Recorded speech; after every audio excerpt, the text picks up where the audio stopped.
Hey guys, I just wanted to reach out to you and let you know that Surewinder is still selling amazing products. Some of you guys have been dragging your feet for whatever reason. If your shoulder hurts, do not waste time. Pull the trigger.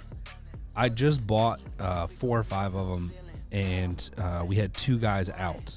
You know how much it cost me to pay for 2 guys being out with bad shoulders? We just pulled the trigger and we said, listen, everybody's going to have one on a truck. It's mandatory. You got to use it. Don't hesitate. Don't wait till your guys go down. It's going to cost you more. Buy a Surewinder. What's up, guys? Ryan with Torsion Talk Podcast. Tamara, quick on the button today. Again, she's just crushing it with the record. 3 for 3. What's going on? 3 for 3. We got to, like, maybe it's a system and process thing. I think it's just a me being slow thing. And you're supposed to be a shooter. I know. Are you slow on the trigger on a gun? No, actually, my draw is very quick. It's under a second. It's like 0.5, 0.6 from a Only perk. you would know that. Yeah, well, you know. Jesse, do you know your draw number? I can't say that I do. And I'm impressed that you're a shooter. I didn't take you for a shooter. Oh, for sure. Dude, Big she's time. like a down south Texas girl, bro. Like, you run up in her house, you're leaving there holy. And I ain't talking about the Jesus kind. Yep, for sure. Absolutely. Speaking of Jesse, we got Jesse on the podcast today. Jesse's part of GDU. He owns a door company. He also is a serial entrepreneur, which is one of the reasons why I love him so much. He's one of those guys that, like, if you watch him, he can teach anybody anything. Like, nobody's ever arrived, but I love having conversation with Jesse because he's always thinking of ways to, like, make things better and grow things. And so, like, he and I just feed off of each other a little bit. He got into garage doors, started doing garage floors. We're going to talk a little bit about that. You got into garage cabinets. So you're trying to own the whole garage. And then you're like, you know what? Let's own the tools that go in the toolboxes in the garage. And you started like a hardware store, right? Yeah, that's right. To be clear, I didn't start the hardware store. It was something that was already in place. And that's particularly why I was interested in the business, because a lot of the systems and processes were already in place. And we essentially bought it at cost of what was in inventory. So it was just something that I couldn't turn down. Yeah, can't turn that down. That's a good move. So, well, congratulations on all your success. But not many people understand what it's like running multiple businesses. How does it feel? It's busy, man. I mean, the one benefit I have is they're about 2 miles apart. So it's a quick drive. If I got to run from one place to the other, it's not a huge deal. I can't imagine, like, Josh Yeager, he's running the business in Florida, Chicago, and then he's running one in Florida. I mean, come on, man. I don't know how he does it. Yeah, so but it's fun. It's super exciting. Got a lot on my plate, but I seem to be unhappy if I don't. So it's good. Who you telling, bro? I like regret it and complain about it, and then things will like settle out, and I'll be like, I'll have free time, and then I commit to something really big, and then I like regret it, do it. The cycle. Yeah, it's a cycle. Yeah, I like punishing myself, I guess. It's kind of like an addiction. I tell people I'm addicted to starting things. Yeah. Yeah.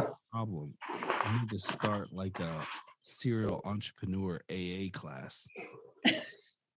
Seriously, yeah. One of my problems is I like to, if you go to my house, you'll see, I like to get things about 90 to 95% complete. And then start completely leave it. Yeah. Yeah, my wife loves that. Yeah. No, it's pretty sweet. Every day it's like, are you gonna finish that? Are you gonna finish that? Are you gonna finish that? I'm like, babe. Well, I just started something else, so sorry, I can't. I'm in the middle of that right now. So when did you start your door company? Started value garage door service in March of 2012. And you're located where? Battleground, Washington, which is about 20 minutes from Portland, Oregon. So we're pretty close to the river there. And I heard umbrellas are a sin. Yeah, it's kind of a weird thing. One of the rainiest places in the country, you will not see an umbrella walking around downtown. Unless it's a tourist. Right. And then you can suss them out pretty quick. Yeah. Wow. That's they bizarre. don't do umbrellas. No, it's so ironic. I don't get it. I don't know where it started, but nobody has an umbrella out here. I don't know. Maybe the homeless people. I don't know. Just Yeah, I wet. think I found out about that from reading Blue Like Jazz, the Donald Miller story. Okay. He was from Texas, a little small town in Texas, and moved to Portland to go to school. And the girl, like, he had an umbrella and he was trying to like help the girl out that he liked because it was raining. And she looked at him like, "Are you stupid? Why are you wearing an umbrella?" And so I remember reading that. And then, like, I had met somebody a few years after reading it that was from Portland. And I said, "You guys don't use umbrellas?" And they were like, no, ever. Yeah, you'd think it'd be like one of the hottest things and be available in every store, but you just, for whatever reason, I have no idea why people don't use them here. That is so interesting. Yeah. So, little fun fact for you guys right there. I'm glad we could help further your education in life. It's super important. Yeah.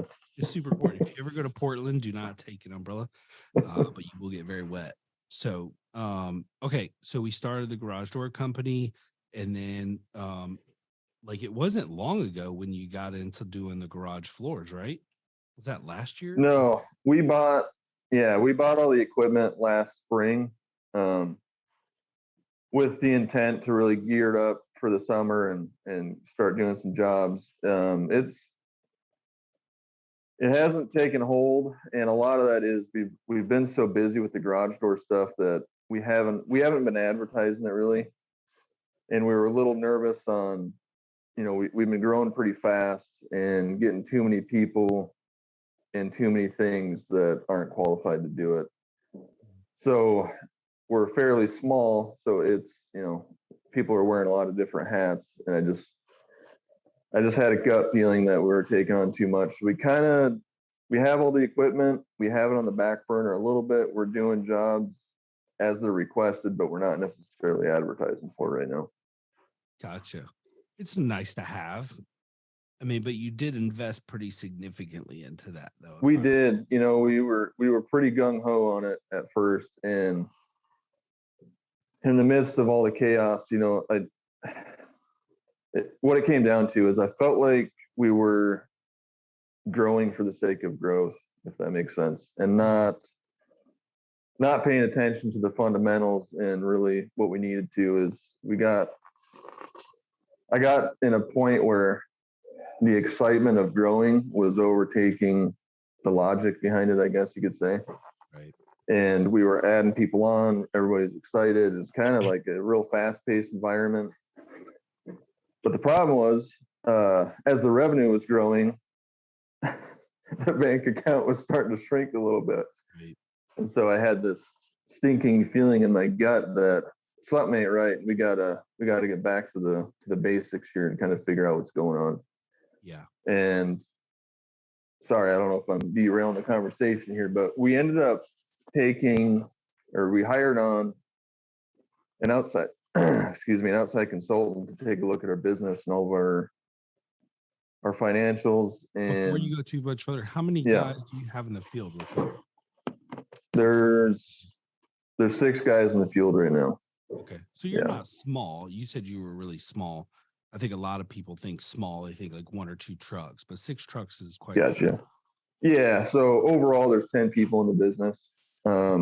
There's 6 people running out trucks right now. Okay. All right. So you rolled that out. You hired a consultant. You're learning that you're spread a little thin, and your money maker's really the garage doors because of the demand. So you do it when you can, but It's not like something you're pushing super hard. Right? We're not pushing super hard, and like I said, we made the investment. We do plan to, go vertical with other things. We're just kind of resting it right now. We want to make sure we get all of our other stuff, 100% on point, and we're not stretching ourselves too thin, and we just create a nightmare. So, I shouldn't operate off my gut all the time. It's not scalable, but I felt like I should take a step back, get some input from some professionals, figure out, what's going on with our financials, and then lay out a plan. And that's kind of where we're at right now with that business. Jesse, have you taken the DISC assessment? I have, yes. What are you? Do you remember? Yeah. So I took this, it's been years ago, and I don't know how much that stuff really changes. I know it does change. Yeah. I'm sure it has a little bit. I was definitely, this is not normal for me. I'm kind of outside my comfort zone right now. I'm kind of more introverted, not real active on social media, that type of thing, You're what we call a lurker. Right. I'm one of those guys in the background who just kind of listens and don't say a whole lot the whole time. But yeah.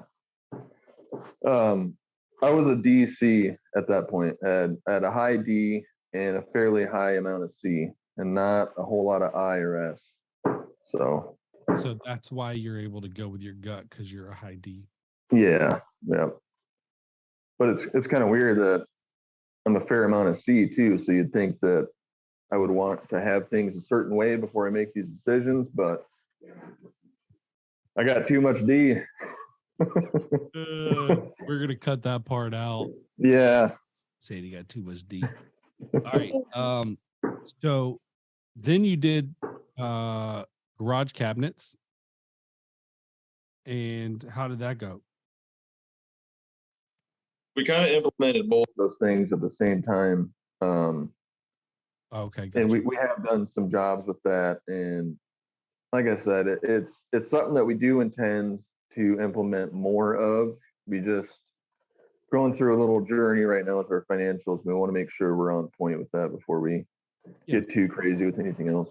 So let's talk about this real quick, because I think this is a good place to like kind of park for a minute and like have this conversation. Because I may be reading you wrong, but I feel like, I don't know if it's disappointment or guilt a little bit. Do you feel any of those when talking about the floors and the cabinets? I feel I don't like going back on decisions. That's one thing. I don't, I made this investment. I spent thousands of dollars on all the equipment. Everybody's, we're excited. We spent all this time planning all these things. And then I feel like, in a sense, it was a mistake. And I beat myself up. I'm pretty hard on myself that way. And I feel like I did something, or I rushed something, or made a poor decision. So I guess if that's guilt, I mean, that's maybe what you're sensing. Okay. So how do you think your team views it? Yeah, that's probably part of it is, as a leader or a boss, you don't want to appear to be indecisive. And it's like, oh, here's Jesse. He's got some other wacky idea. Let's see what he does next week. I generally don't.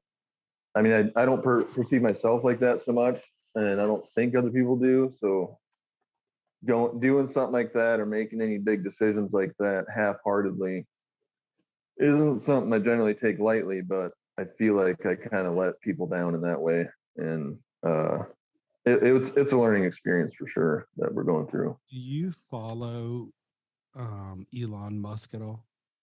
A little bit. Yeah, he's an interesting guy. There's no doubt.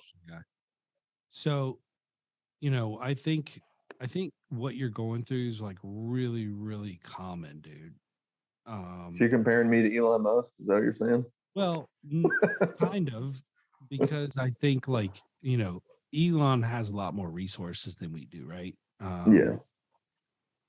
And what we got to figure out when we're doing garage floors a different business? Is it the same business?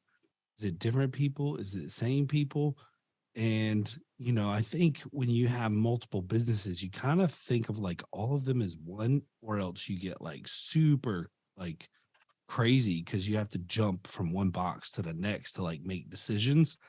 Where if you treat it all kind of like one in your head, then it's easier. And you're like, oh, I got these people. They're not maxed out. I could utilize their additional time to do like garage floors and whatever. So I just want to take a second and like encourage you, because the opposite of what you're doing is working for a stale business who's not trying new things, who's not willing to risk things, right? And employees get frustrated or comfortable, and I view comfort as a negative, so some people view it as a positive, but and then you're in this position where it's like, oh, it's just the same old, and it's like we're now like manufacturer like um, assembly line people, right? We just got to come in and do the same thing all day, every day. And that's not really that fun, right? So if you work for an employer who is willing to try new things, and I wouldn't say you failed at it, it's just on hold, right? Like, I think around the time that you started this hardware store kind of came up, right? It wasn't long Yeah. after that. Wasn't long after. And so you're just prioritizing opportunities. And then when things settle down and you're able to put a little focus, I think you just get right back to it. And so No, I think you're right. And I think a failure would be if we went hard in the paint on this and then we were stretched too thin and we fell short with our customers, did shitty work, and that would be a failure. So I think you're right on that. It was just, yeah, I don't like building momentum on something and then having to pull back. It feels like I'm doing something. Yeah, I guess I feel a guilt with it. I feel like I'm falling short, for the people that rely on me to make good decisions. But yeah, no, you made the right decision, right? I mean, you came across a great financial opportunity in the hardware store, so you took it. You put some things on the back burner where there's probably not as much demand, so your team's familiar with it and they're selling it occasionally, but it's not like a primary focus. And it's really hard for people to have two primary focuses, right? Like you and I can do it, but Tamara can probably tell you, like, not everybody's wired that way. She did a phenomenal job. I don't know if it was natural for her. It was probably unnatural, but she pulled it off. And I'll honestly tell you, like, I don't know a lot of people who can work for 2 or 3 different companies at one time and be effective at it, right? Well, and like Elon Musk, he's not running Starlink and he's not running, Tesla and all these companies by himself. He's got good people that he can rely on to make the decisions that need to be made. It's if I had to deal with hundreds of millions of dollars in funding too for those companies. Yeah, exactly. Yep. And just like me at the garage door business, I couldn't focus this much time on my store, which is Pax Supply. I got Taylor over there who's phenomenal. He's doing a great job over there. And if it weren't for the people that I have, there's no way I could do this. So it certainly isn't all me. That's for sure. Yeah. So what is your hardware store focus on? Like what hardware store is kind of broad? So yeah, sure. No, it's definitely a unique business. So the way that it started, there's a commercial framing outfit, pretty large one. They do wood and steel structures. Got about 200 employees. They started this hardware store because I don't know if I should be saying this. They needed the software for it, but they couldn't own it themselves. They have to have a lumber yard own it. And so this lumber yard owns the software, and they utilize the software. And what the software does is you build a 3D model for a structure, whether it's an apartment complex or a house, a shop, whatever it is, a motel. We do a 3D model of this, and we create SKUs for every single board that is in this project. And this SKU then gets printed on each board, and this board is cut exact to size. And you essentially put the structure together as an IKEA set. Wow. This lumber pack shows up to a project. It's all, categorized and offloaded in the correct spaces where it needs to go within the project. And the idea behind it is that the framers, they pretty rarely will have to pull out a chop saw or a skill saw. They essentially read the plans. They have a 3D rendering on their iPad or phone or tablet, whatever, and they can scroll around this job site and pinch and zoom in on a specific area of the building, touch that board, and it'll tell you which board it is and how it corresponds with your lumber pack. So it's like a giant apartment complex puzzle that they're putting together. Exactly. Yeah. Wow. We do apartment buildings, motels, do a fair amount of homes too. So Dang, That is bro. so cool. That's the hardware store? So that's how it started. So we're technically, a lumber yard, and we're big into Milwaukee tools. So we have a huge amount of Milwaukee tools, and we specialize. That lumber thing is kind of the heart and soul of the business. We sell hardware, nails, screws, whatever, and Milwaukee tools and Makita tools and things like that. And then we're actually now getting into feel ridiculous bringing all these things up. It just doesn't seem like it's possible to do all these things when I talk about it, but we're building a showroom right now for the doors and windows portion of the business. We're going to start selling man doors and windows out of here too. Consistency in everything, including price, reliability, quality, not just quality, but great quality control. These are things that describe Somer USA. Somer's not some startup company, not one that you need to be worried about going out of business in the near future.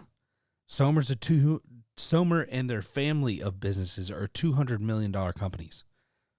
They're in over 100 countries, and they have locations in 20 countries.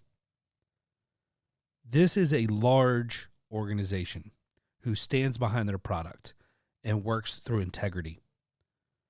And there's not another company out there willing to drop what they're doing and help you out like Somer. These guys are awesome. Not only have they been loyal to the Torsion Talk podcast, they've been loyal to the technicians and the owners of the companies who install their product. In my opinion, if you're not at least offering Somer as an additional option, you're cheating yourself. Listen, first-time dealers, I've got a special for you. If you buy 10 or more Somers between now and the end of season 6, while supplies last, we will offer you free shipping. You have no more excuses. The prices are great. The product is amazing. Go check out Somer USA and order 10 for free shipping. Why not, bro? Good margins. Anybody who sells tools knows you don't make money on tools, that's for sure. And that's what's taking a huge amount of our footprint in the store. But you have to bring them in somehow. You don't make money on the tools. You'll make some money on the consumables.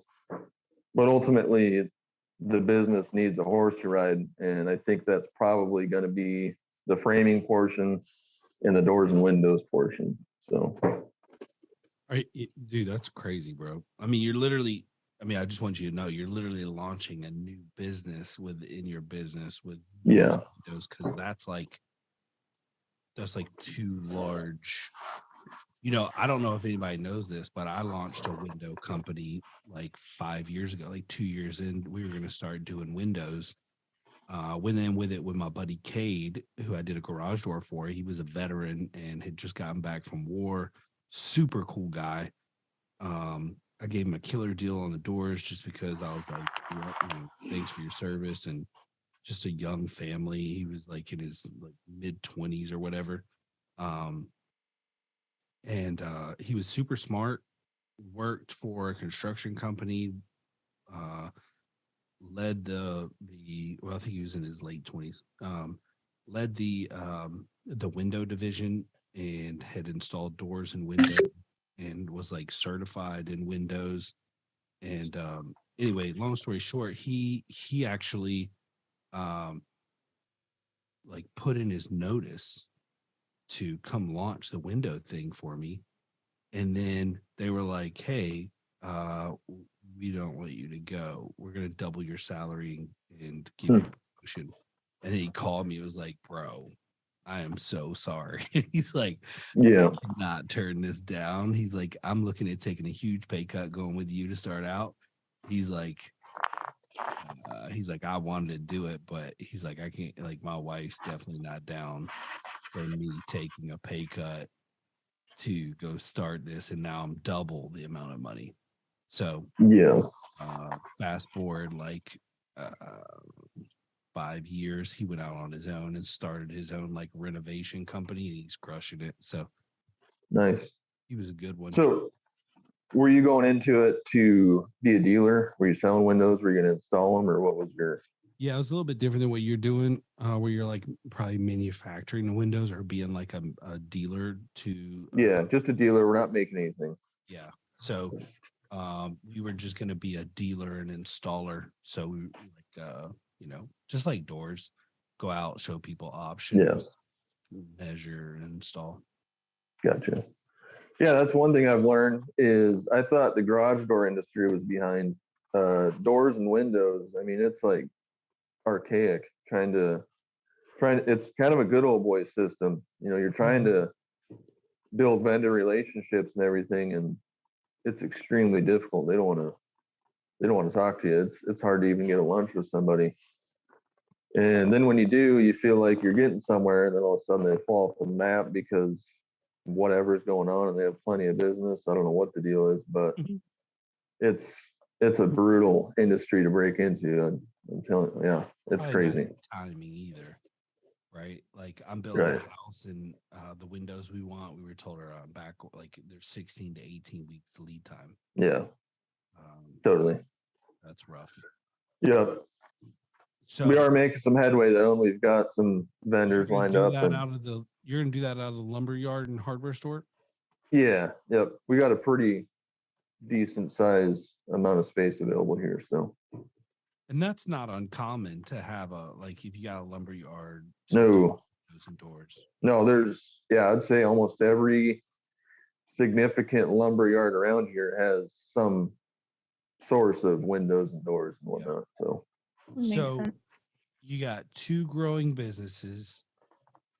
You've probably do people look at you weird when you tell, like, when people say, hey, Jesse, nice to meet you, what do you do? What do you say? Nice to meet you. What do you mean? What do you do for a living? I usually just say I do garage doors. Okay. Yeah. I don't Still if it's just a quick passerby, I'm not gonna divulge my life story. But if people ask and they want to know, then I'll go into it. Yeah, the extrovert in me used to be like, oh, I do this and this and this and this and this and this, and then I would lose them. And so now I got this thing where like people ask me, I say, well, I grow businesses better. And that always sparks the question, how do you build businesses better? I'm like, well, I'm glad you asked. So that's how that kind of goes. But so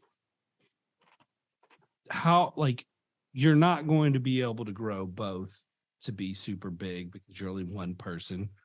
Right. Do you have a plan for a GM, or do you have a GM now at the door company?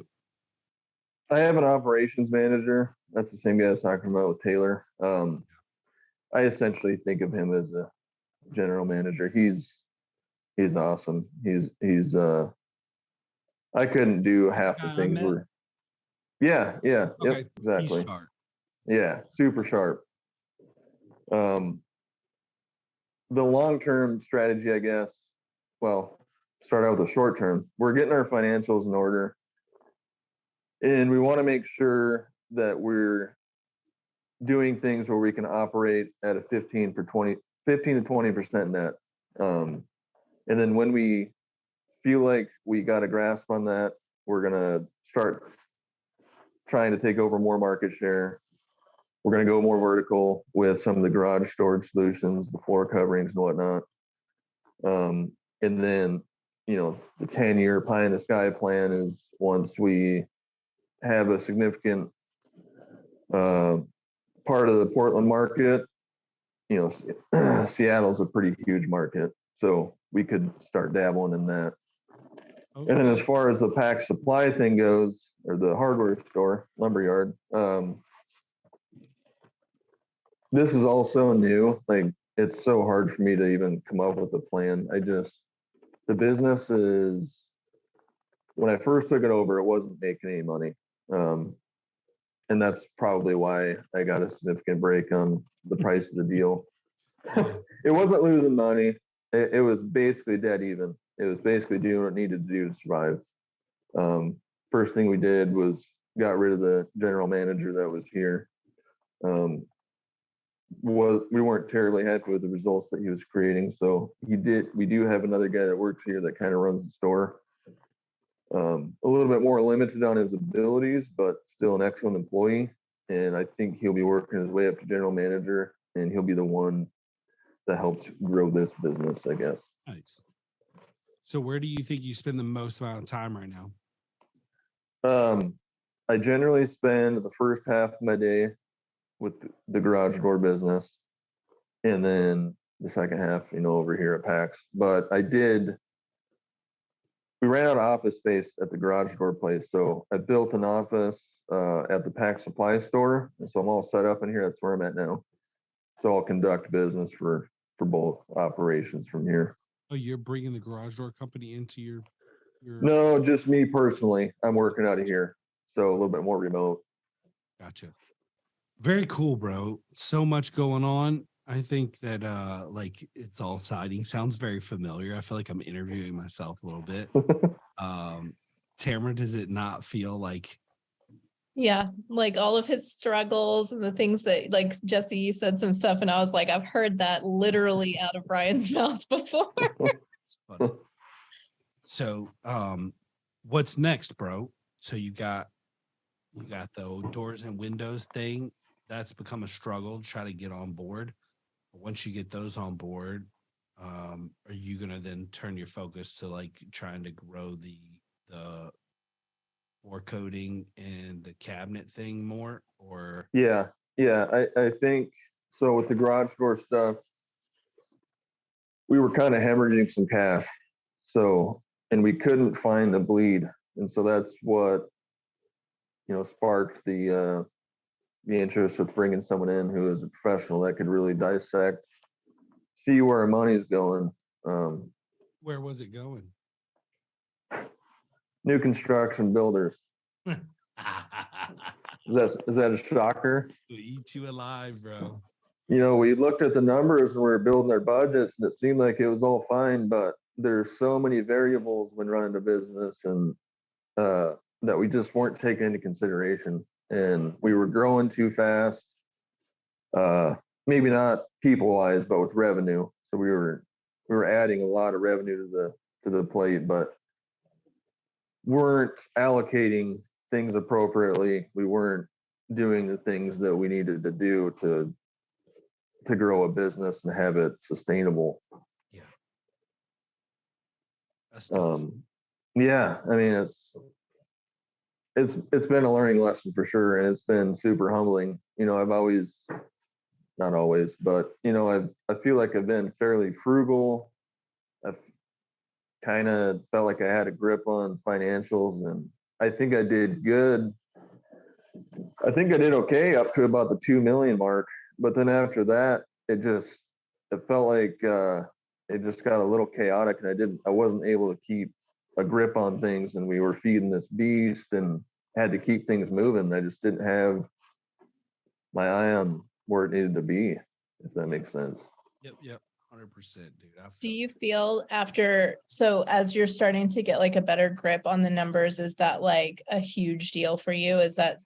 Are you at that point yet? Because I know, yeah, when we talked, Casey actually recently got super familiar with his numbers, and he talks all the time about how he's just like so empowered with that knowledge, and he wishes he would have done it sooner. So, man, it's an absolute game changer. And I'm sure I'm speaking for a lot of people. And let me preface this by saying that if someone asks me a question, I can be fairly blunt, but I usually don't offer my opinion unless someone asks. So if I come across a certain way, forgive me. But when I see people asking like, what should I charge for this? It's like, dude, I have no idea what your overhead is. I have no idea what your business is. You're 1,000 miles away. I don't know anything about what you got going on. There's no way that anybody could ever tell you what you should charge. And if they do tell you what you should charge, it's completely ill-advised. Yeah, it's completely arbitrary. There's no basis to it. So you have to factor in your overhead, all your costs, what's your actual cost, what's your break-even point to run a job. And if you know that it's just a math problem, like if a job takes you 5 hours and your overhead is this, it becomes a math problem, and this is what you need to charge just to break even. If you want to make it 20% net, you add 20% on top of that, essentially. And if you're asking those kinds of questions, you don't have a grip on your numbers. And that, I can assure you, is something that you have to do if you think you're trying to grow a business. If you're trying to grow a business and throwing arbitrary numbers at stuff, you'll run into the exact same problem I ran into, where you feel like you're making money, but you're completely spinning out. You got a 400 horsepower car up on blocks, just the wheels turning, nothing's happening, and you have no idea what's going on. And the day you figure out your financials, what you need to charge, what things cost, what the real costs are to things, it is extremely, well, the first day it might be a little depressing, but after that, it's extremely liberating. And when you can make things into a math problem, there's no more guessing. There's no more, hey boss, what should I charge here? It's like, here's the equation, figure it out. And if we hit these key points, we know we're making money. So it's crucial. I mean, if you're running a smaller business, you're wanting to grow, I mean, that is the number one thing. Figure out your numbers, figure out what things cost. What does it cost for you to show up to a service call? Our cost is about $230 for us to run to a service call. We have that much in expenses before, so when we're charging $79 for a service call to show up, we're only taking $79 away from how much we're losing, until we get above that $230 point. And when your people understand that too, but you got to get above it high enough to make a gross profit on it. Exactly. So yeah, it's tough.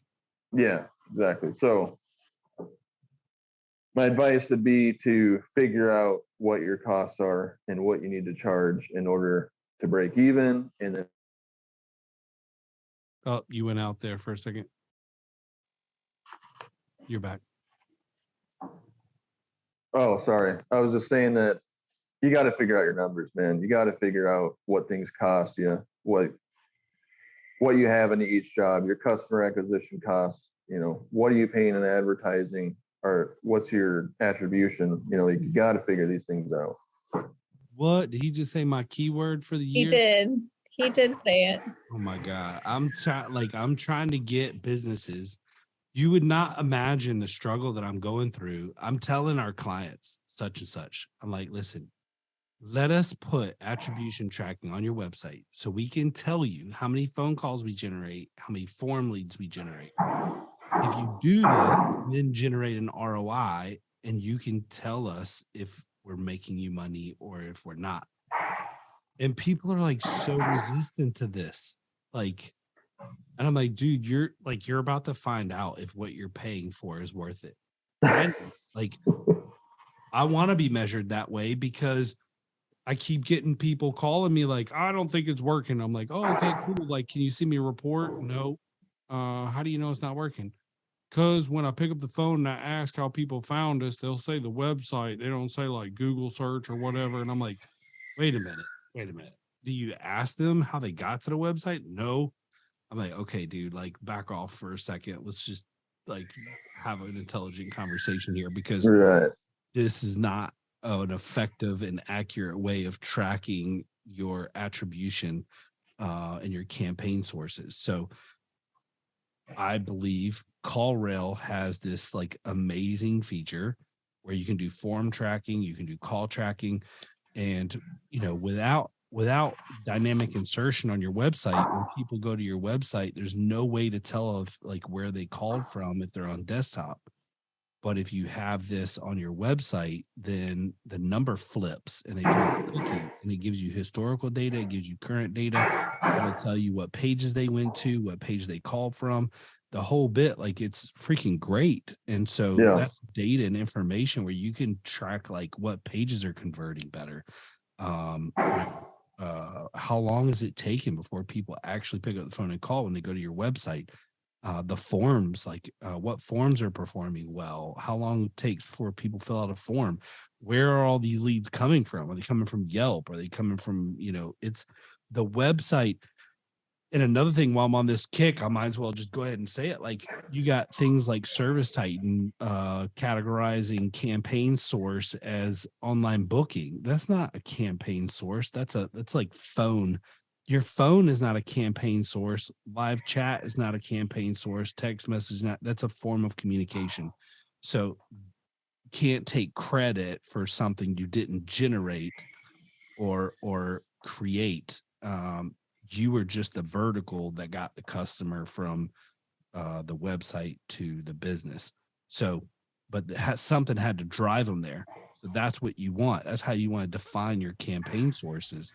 So little you got me on a little bit of a tear there because that's a hot topic for me. No, I get it, and I don't understand why you wouldn't want to know that information. How are you going to make decisions if you don't have that information? Are you just going to throw more money at it and then wait to see if there's more money in your bank account? And you have to see what's working. Right. So. Amen. Preach it, brother. All right. So it's cold. Is it cold up there? It's actually cold this week. We're talking. I woke up it was in the 20s this morning, which is pretty uncommon here. But usually when it's cold, it's sunny. So it's been sunny the last few days, which is nice. Nice. That's weird. So it's normally rainy and cloudy unless it's cold, then it's sunny.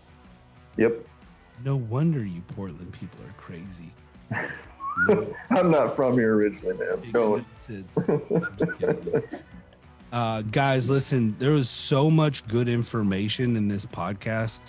Jesse being a serial entrepreneur, I think you can tell a little bit about sometimes managing multiple companies can be an extreme challenge, not just for you, but your employees and your family. But it's interesting and exciting, and employees love to be part of something that's growing and trying new things. So if you're a business owner out there and you're trying new things and you feel like a failure or you're disappointing, like just understand that your employees probably appreciate you trying new things and going after things.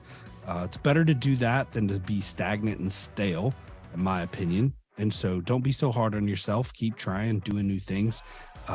Jesse here invested in a bunch of equipment, but he's still got the equipment. They're assets, right? So he could sell them if he wanted to, or get back into it in a more realistic time and really push it hard. But I want to thank Jesse for coming on. Thank you, Jesse. Yeah, no problem. Good time. Good to see you guys. Yeah, me too. Tamara, you got anything before we close out?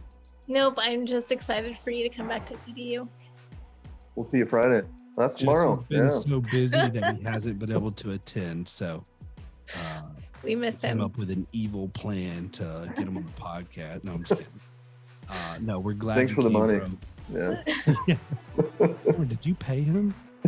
It's our first paid guest. Here you go, ladies and gentlemen. No, you guys be safe. Thank you, Jesse, for coming on. We appreciate your story. I think it's going to hit home for a lot of different people. So lots of things that we can take away from it.